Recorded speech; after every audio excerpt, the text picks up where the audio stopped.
nimeajiri, pesa nimeongeza kwa TVET, pesa nimeongeza kwa university.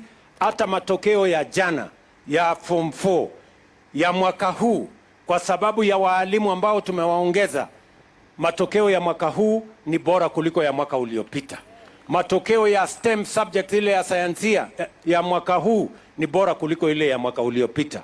Hata watoto wetu wasichana ambao walikuwa na matatizo, mwaka huu wasichana wengi wamefanya mtihani kuliko wavulana, kumaanisha tunasonga mbele, na nyinyi vijana muanze kukaza kamba. Mkiona hawa wasichana sasa wataanza kusoma kuliko nyinyi, sasa nyinyi mtazama. Sijui kama tunaelewana. Tuko pamoja? Na tunataka tushirikiane namna hiyo ili tuweze kwenda mbele kwa pamoja. Mimi nataka niwaulize, kwa sababu tulikubaliana nirekebishe maneno ya elimu, nirekebishe maneno ya kilimo, nirekebishe maneno program ya universal health coverage, tupate matibabu sawa sawa, na nipange ajira ya hawa vijana. Vijana muko? Ngoma kwa sawa? Vijana muko? Nataka munisikize vizuri.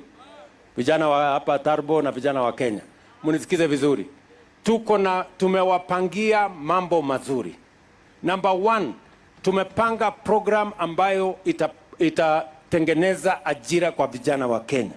Nikiongea na nyinyi saa hizi, program ya housing tunajenga 150,000 units na tunaajiri zaidi ya vijana 250,000. Vijana plumbers, technicians, electricians, engineers, watu ya welding kama huyo anasema hapo, na wale wengine wote. Tunaelewana? Jambo la pili, tumeweka program ya digital jobs. Leo mimi nimetoka pale pale Ngeria. Tuko na TVET yetu hapa. Tumekubaliana na hao wabunge. Mama Sitene yuko hapa. Tumesema tunaweka ICT hub katika kila ward. Ndio vijana hawa waweze kufundishwa mambo ya kutumia mtandao, kupata digital jobs, kupata kazi ambayo watafanya wakiwa Kenya, lakini wanafanya kampuni iko nje. Leo tumeambiwa na kijana mmoja anaitwa Terence kwamba yeye anafanya kazi kila siku, akifanya kazi moja analipwa shilingi 3,000. Iko kazi wewe, kazi ya 3,000 unaweza kukosa kuendelea mbele? Ndio mimi nawauliza nyinyi vijana, tuko na kazi in many sectors. Tuko na kazi ambaye tumeweka mpango ya housing. Tuko na kazi ya digital jobs. Tuko na kazi ile ya export ama labor migration. Tumepanga kazi county aggregation and industrial parks pamoja na special economic zones.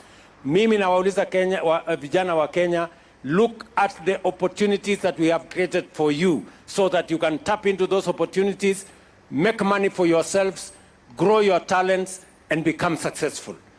Mimi nawauliza vijana, ile mtandao tumeweka, na saa hizi tunaendelea kuweka internet. Tunasukuma internet in every ward katika Republic of Kenya. Na hiyo internet tunataka nyinyi kama vijana mtumie kusoma digital jobs, kupata nafasi ya digital commerce, muweze kufanya biashara, muweze kufanya kazi, mujisimamie.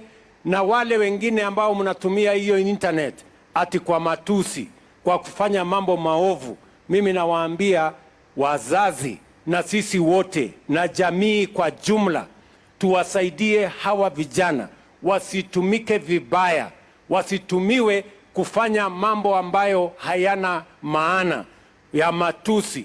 Hata wengine wanaweka watu katika makaburi wakitumia mambo ya internet. Mimi nataka niwaambie hawa vijana, tafadhali, hiyo mambo ya kuweka watu kwa makaburi, leo mnaweka viongozi wa siasa, kesho mtaweka viongozi wa dini, kesho mtaweka wazazi wenu, kesho kutwa mtaweka ndugu zenu, na baadaye mtakuwa wahalifu, muanze mauaji katika Kenya.